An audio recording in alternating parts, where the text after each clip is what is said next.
ചേട്ടാ എന്തോ സിർഗ ഓ മിയ നമസ്കാരം നമസ്കാരം. നമസ്കാരം നമസ്കാരം നമസ്കാരം. അപ്പോൾ ഞാൻ എൻ്റെ പേരൊന്നും കൂടി ഉറപ്പിച്ച് പറയണം. എൻ്റെ പേര് മധുലാൽ കൊയിലാണ്ടി. അതിൻ്റെ കാരണം എന്താണെന്ന് വെച്ചാൽ ഒരു സ്റ്റേജിൽ എന്നെ ഇങ്ങനെ പരിചയപ്പെടുത്തി. അത് പരിചയപ്പെടുത്താന്ന് പറഞ്ഞാൽ പൊതുവേ അന്നൊക്കെ ഞാൻ പരിപാടി തുടങ്ങുന്ന സമയത്ത് ഞാൻ പ്രോഗ്രാം അവതാരകനായിട്ടൊക്കെ പോകുന്നൊരു സമയം. ആ സമയത്ത് തന്നെ ഒരു ചങ്ങായി ഒരു പരിപാടിക്ക് വിളിച്ചിനോട് മധുട്ട് നിങ്ങൾ വേണം പരിപാടി അനൗൺസ് ചെയ്യാൻ. പക്ഷേ ഇവനൊരു തകരാറുണ്ട്, ഈ ഓർമ്മക്കുറവ് എന്ന് പറഞ്ഞാൽ വലിയൊരു അത് വല്ലാണ്ടുണ്ട്. അങ്ങനെ പരിപാടി ഈ സ്റ്റേജ് അങ്ങോട്ടേക്ക് സെറ്റായി, കളർ ലൈറ്റ് വന്ന്, സ്മോക്കർ അടിച്ച് കയറി, ടൈറ്റിൽ മ്യൂസിക് വന്ന് എൻ്റെ റിലേ പോയി. സ്റ്റേജ് മൊക്കറി. പ്രിയപ്പെട്ട സുഹൃത്തുക്കളെ, ഇന്നത്തെ നമ്മുടെ പ്രോഗ്രാം അനൗൺസ് ചെയ്യാൻ വരുന്ന പ്രിയ താരത്തെ ഞാൻ വേദിയിലേക്ക് സ്വാഗതം ചെയ്യുകയാണ്. പേര് കിട്ടുന്നില്ല. നിരവധി വേദികളിൽ സ്വതസിദ്ധമായ ശൈലിയിൽ പെർഫോം ചെയ്തിട്ടുള്ള ഈ താരം ഇന്ത്യക്കകത്തും പുറത്തും അമ്മ സത്യം. ഞാൻ കൊയിലാണ്ടി വിട്ടടയും പോയി എന്നെ പറ്റിയാ പറയുന്നത്. ഈ അങ്ങനെ പോയിട്ടുള്ള താരമാണ്, കിട്ടുന്നില്ല. പെട്ടെന്ന് തബല വായിക്കുന്ന ലാലുവിന് സംഗതി മനസ്സിലായി, ഇത് റിലേ പോയതാണ്. പെട്ടെന്ന് മധു കൊയിലാണ്ടി യെസ് ഈ വേദിയിൽ പെർഫോം ചെയ്യുന്നത് താരത്തെ പരിചയപ്പെടുത്തുന്നു. കൊതു മയിലാണ്ടി. മതിമോനെ ശരി. അതിനെക്കൊണ്ട് ഏടപ്പോയാലും ഞാൻ ആദ്യം എൻ്റെ പേര് കൃത്യമായിട്ട് വരും, മധുലാൽ കൊയിലാണ്ടി. ഓക്കെ, അപ്പോൾ ഇനി നമ്മളെ കാര്യത്തിലേക്ക് വരാം. ഇപ്പോൾ പിന്നെ പ്രചോദേട്ട, ഈ നമ്മുടെ നാട്ടിലൊക്കെ ചർച്ച ചെയ്തുകൊണ്ടിരിക്കുന്ന, വർത്തമാന കാലഘട്ടത്തിൽ ചർച്ച ചെയ്തുകൊണ്ടിരിക്കുന്ന വലിയ വിഷയമാണ് കാട്ടിലെ മൃഗങ്ങളുടെ നാട്ടിലേക്കുള്ള വരവ്. അതായത് ഭയങ്കര പ്രശ്നമാണ്. എന്ത് കാരണമാണെന്നുള്ള ആർക്കും അറിയില്ല. പക്ഷെ ഞാൻ കണ്ടെത്തിയത് ഒരു കാരണമാണ്. ആ കാരണമാണ് ഞാനിവിടെ പറയാൻ പോകുന്നത്. നിങ്ങൾക്ക് ഏവർക്കും വയനാടിനടുത്തുള്ള വലിയൊരു കാട്ടിലേക്ക് സ്നേഹസ്വാഗതം.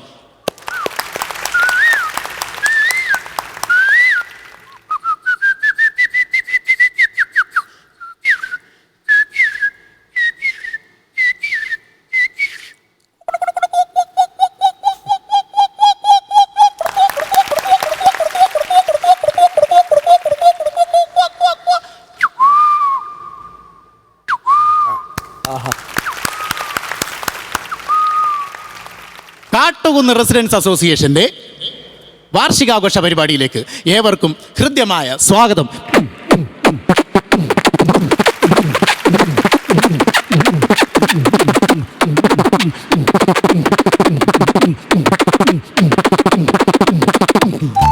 പ്രിയപ്പെട്ട സുഹൃത്തുക്കളെ, നമ്മുടെ കാട്ടുകുന്ന് റെസിഡൻസ് അസോസിയേഷന്റെ പരിപാടി തുടങ്ങാൻ പോവുകയാണ്. സകല മൃഗങ്ങളും വേദിക്ക് മുമ്പിലേക്ക് വന്നിരിക്കേണ്ടതാണ്. ഈ അറിയിപ്പ് അനുസരിക്കാത്ത ഒരേ ഒരു മൃഗ കാട്ടിലുള്ളത് ആരാന്നറിയോ? കടുവ. കാരണം എന്താണെന്നറിയോ? മൂപ്പർക്ക് ഭയങ്കര അഹങ്കാര. ദേശീയ മൃഗം എന്നുള്ളതിൻ്റെ കുറച്ചൊരു അഹങ്കാരമുണ്ട്. അത് മാത്രമല്ല, ലോകത്തുള്ള സകല ആളുകളെയും തലവേദന മാറ്റുന്നത് ഞാനാണെന്നുള്ള അഹങ്കാരം കൂടിയുണ്ട്. എന്താണെന്നറിയോ? Tiger balm. ആ ചില്ലർപ്പെട്ട ആളൊന്നുമല്ല. പിന്നെ വേറെ ഒരാളും കൂടി ഉണ്ട്, പുലി വരില്ല. അതിൻ്റെ കാരണം എന്താ വെച്ചാൽ, പുലിമുരുകൻ സിനിമയിൽ മൂപ്പർ അഭിനയിച്ച് കയറിച്ചില്ല. അതിൻ്റെ ഒരു പ്രശ്നം മൂപ്പർക്കുണ്ട്. അതിൻ്റെ ഒരു സെലിബ്രിറ്റി അഹങ്കാരം മൂപ്പർക്കുണ്ട്. വേറെ ഒരു കേസും കൂടി എന്താ വെച്ചാലും, ഈ പുലിമുരുകൻ അഭിനയിച്ച പോട്ടെ നമുക്ക് വെക്കാം. ഇവൻ്റെ മൂത്തച്ഛൻ ഒരുത്തനുണ്ടായിരുന്നു, മൂപ്പർ അഭിനയിച്ച് ചെയ്തെന്ന് പറയും മൃഗയിൽ ഫുൾ ടൈം അഭിനയിച്ച മൂപ്പർക്ക് ഇത്ര അഹങ്കാരമില്ല. ഇതിന് ശേഷം കൂടുതൽ അഹങ്കാരം. അപ്പം ഇവരെല്ലാം കൂടി പരിപാടിക്കുണ്ട്. അപ്പം മൂപ്പർ അനൗൺസറെല്ലാം റെഡിയാന്ന് പരിപാടി തുടങ്ങാൻ പോവുകയാണ്. പ്രിയപ്പെട്ട സുഹൃത്തുക്കളെ, നമ്മുടെ കാട്ടുമുക്ക് റെസിഡൻസ് അസോസിയേഷൻ്റെ പരിപാടി ആരംഭിക്കാൻ പോവുകയാണ് എന്ന് പറയുമ്പോൾ ഈ സ്റ്റേജിൽ കംപ്ലീറ്റ് ലൈറ്റ് ഇട്ടിട്ട് ഈച്ച, പ്രാണി, കൂറ, വണ്ട് കംപ്ലീറ്റ് ഇങ്ങനെ ലൈറ്റിന് ചുറ്റും ഇങ്ങനെ കളിക്കുക. പെട്ടെന്നുണ്ട് കീബോർഡ് വന്ന് എടോ കീബോർഡ് ഓൺ ആക്കല്ല, കീബോർഡ് കളിക്കല്ല. സത്യത്തിൽ കീബോർഡ് ഓൺ ആക്കിയല്ല, ഒരു വണ്ട് ഇതിൻ്റെ മുകളിൽ വീണിട്ട് ഓരോ കട്ടയം കൂടെ പോയതാ. ആ ശരി, ഇനി അതിന് മുകളിലും കളിക്കണ്ട, നമുക്ക് പരിപാടി തുടങ്ങാം. പ്രിയപ്പെട്ട സുഹൃത്തുക്കളെ, പരിപാടി വണ്ടുകൾ പോകുന്നില്ല. ഉടൻ തന്നെ അനൗൺസർ, സ്റ്റേജിൻ്റെ മുകളിൽ പരിപാടിക്ക് ഇല്ലാത്ത ആളുകൾ പെട്ടെന്ന് ഇറങ്ങി പോകേണ്ടതാണ്. നമുക്ക് പരിപാടി ആരംഭിക്കണം. കുറേ ആളൊക്കെ പോയി അങ്ങനെ പരിപാടി തുടങ്ങുകയാണ്. ആദ്യത്തെ പെർഫോമൻസ് ആരാ? നമുക്കൊരു ഭക്തിഗാനമാക്കാം. ഓക്കെ, ഇപ്പം ഭക്തിഗാനത്തിൽ ആളെ കൊണ്ടുപോവാം. ഭക്തിഗാനത്തിൽ ആൾ വന്നു. ശബരിമലയിൽ തങ്ക സൂര്യോദയം നിൻ സംക്രമ പുലരിയിൽ. മൂപ്പർ അടിപൊളിയായിട്ട് ഇങ്ങനെ പാടിപ്പോവുക. ഈ സമയത്ത് ഓഡിയൻസിൽ 2 പൂച്ചകളുണ്ടായിരുന്നു. ഇവിടെ വർഷങ്ങൾക്ക് ശേഷം കണ്ടുമുട്ടുന്ന ഭയങ്കര, അതായത് ദേവാസുരത്തിലെ നീലകണ്ഠനും മംഗലശ്ശേരി മുണ്ടക്കൽ ശേഖരനെയും പോലെയാ. കണ്ടാൽ അടിപൊളിയാ.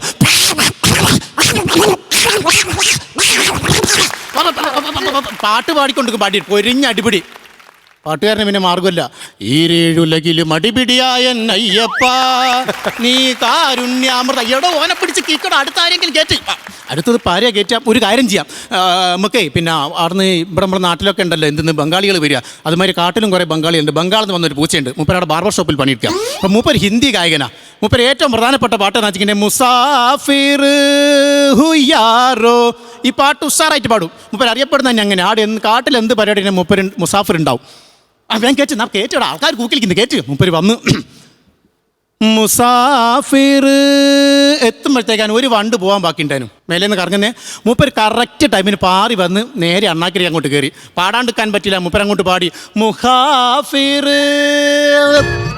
യാരോ നഗർ കേ നാട്ടിക്കാൻ. അല്ലോ അവസരത്തിനകത്ത് കൈകാര്യം എടോ പാട്ട് കൊളായി, ഇറങ്ങാൻ പറ, ഇറങ്ങി ഇറങ്ങി ഇറങ്ങി ഇറങ്ങി. അടുത്ത് എന്താ കയറ്റുക?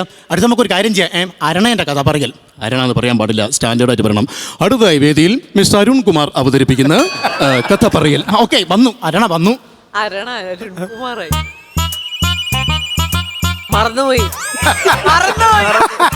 എന്തിനാനും വന്നെന്നുള്ള മൂപ്പരോട് അങ്ങോട്ട് മറന്നുപോയി. എടോ എന്നാ പിന്നെ ഓനോട് ഇറങ്ങാൻ പറ. ഇറങ്ങണം എനിക്കുണ്ട്, പക്ഷെ വന്ന വഴി മാറി. എന്താ ചെയ്യാ? എന്തെങ്കിലുമൊക്കെ പിടിച്ചിറക്കണോ? പിടിച്ചിറക്കി അടുത്തെന്താ ചെയ്യാം? അടുത്തൊരു ഗംഭീരായിട്ടുണ്ട്. എന്തെന്നാ ഓന്തിന്റെ ഫിഗർ ഷോ. മൂപ്പര് നിന്ന നിപ്പില് 6-7 ഫിഗർ കേറ്റുവിട്. ഭാഗ്യം കൊണ്ട് ബാക്കിയുള്ള പരിപാടിനൊക്കെ മേലെ ഇത് സ്കോർ ചെയ്ത് പോയി. മൂപ്പര് ഓന്തിന്റെ ഫിഗർ നല്ല ഭംഗി, അതുകൊണ്ട് ഗംഭീരായിട്ട് പോയി. അല്ല ഇനിയിപ്പോൾ എന്താ, ഇനി നമുക്കൊരു കാര്യം ചെയ്യാം, മിമിക്രി മത്സരം. മിമിക്രി മത്സരത്തിന് നേരത്തെ നമ്മളെ ഈ ജാട കൂടിയ പുലിയുണ്ട്, എലിയുണ്ട്, അങ്ങനെ സർവത്ര മൃഗങ്ങളുണ്ട്. മിമിക്രി മത്സരം കഴിഞ്ഞു, റിസൾട്ട് വന്നു. എ ഗ്രേഡ് വിത്ത് ഫസ്റ്റ് എലിക്ക്. പുലിക്ക് ഒന്നുമില്ല, എലിക്ക് എ ഗ്രേഡ് വിത്ത് ഫസ്റ്റ്. വേറെ ഒരു ജീവിയൊക്കെ ഒന്നും കിട്ടിയില്ല. പുലിക്ക് ഈഗോന്റെ ഒന്നാമത്തെ മരം അറിയാലോ, ഭയങ്കര സങ്കടം പുലിക്ക് സഹിച്ചില്ല. പുലി അങ്ങനെ ഓടി വന്ന് ഇപ്പുറത്തെ ഒരു മരത്തിന്റെ മുകളിൽ കയറിക്കുത്തിന്. മരം എന്ന് പറഞ്ഞാൽ ഫ്ലാറ്റ് ആട്ടോ കാട്ടിലെ. ഒന്നാമത്തെ ഫസ്റ്റ് ഫ്ലോറിൽ കയറിയുന്നു പുലി, ഒരു മരത്തിൻ്റെ കൊമ്പത്ത്. ആ കൊമ്പിൻ്റെ പേരാണ് ഫസ്റ്റ് ഫ്ലോർ. 3-4 ഫ്ലോർ സ്റ്റെപ്പുകളുണ്ട്, ഓരോ നിലയുണ്ട്. സങ്കടത്തിൽ ഇങ്ങനെ ഇരിക്കുമ്പോൾ ഒരു ആംബുലൻസ് പോകുന്നത്. ആംബുലൻസ് അല്ലേ, പുലിനോട് വെറുപ്പുള്ള ഒരു കുറുക്കന്മാർ രണ്ടാൾ വന്ന് കൂക്കിലിക്കുന്ന. എടോ പരിപാടി തോൽക്കുന്നതും ജയിക്കുന്നതൊക്കെ സാധാരണ, ഇങ്ങനെ അപമാനിക്കാൻ പാടില്ല. എടോ എനിക്ക് സ്വന്തമായിട്ട് ഒരു പുരയുണ്ടോ, മരത്തിൻ്റെ മുകളിൽ കയറി കുത്തിരി, ഇങ്ങൊക്കെ എന്ത് പുലിയാ? മറ്റേ കുറുക്കൻ പറയും, എടോ പുലിനെ ഇങ്ങനെ അപമാനിക്കാൻ പാടില്ല. മൂപ്പര് ഇന്ദിരാഗാന്ധി ഭവന പദ്ധതിക്ക് അപേക്ഷ കൊടുത്തിട്ട് അത് കിട്ടിയ ഒരു പുരയിലേക്ക് പോകാൻ കൊണ്ട് അപമാനിക്കേ വേണ്ട. എന്നാൽ കുഴപ്പമില്ല. ഈ ബഹളം നടന്നുകൊണ്ടിരിക്കുമ്പോൾ ഇതിൻ്റെ 3rd ഫ്ലോറിൽ, മരത്തിൻ്റെ 3rd ഫ്ലോറിൽ ഒരു മൂങ്ങയുണ്ട്. മൂപ്പര് കാട്ടുകുന്ന് സർവീസ് സഹകരണ ബാങ്കിൽ നൈറ്റ് ഡ്യൂട്ടിക്കാരനാണ്. മൂപ്പര് ഡ്യൂട്ടി കഴിഞ്ഞ് വന്ന് റെസ്റ്റ് ചെയ്യുക രാത്രി. അന്നേരം അവിടെ താഴ്ന്ന് ബഹളം. ആർക്കാ ഉറക്കം കടിച്ചാൽ വെറുപ്പിടിക്കാണ്ട് കടാ ഇവിടെ ഒച്ച ബഹളം ഉണ്ടാക്കാണ്ട് പോയിക്കോണം. പുലി ചാടി ഇറങ്ങി കുറുക്കന്മാരെ വഴിക്കുക. പക്ഷേ പുലിക്ക് സങ്കടമുണ്ട്, മിമിക്രി തോറ്റേൻ്റെ. എന്താ ചെയ്യപ്പം പുലിക്ക് പിന്നെ നാട്ടുകാരെന്ന് പറഞ്ഞു വിടാലോ, കാട്ടുകാരെ മുഖത്ത് നോക്കിക്കൂടാലോ.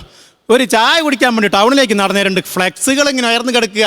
മിമിക്രിയിൽ ഫസ്റ്റ് കിട്ടിയേ യവൻ പുലിയാണ് കേട്ടോ, എലീൻ്റെ ഗംഭീര മുഖം. ഇപ്പുറത്ത് പുലി എലിയായി.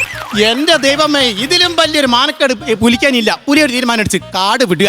നാട്ടിൽ നിന്ന് കാര്യം, അങ്ങനെ കാട് വിട്ട് പുലി വന്നിറങ്ങിയത് നാട്ടിലൊരു കല്യാണപ്പുരൻ്റെ ബേക്കിലാണ്.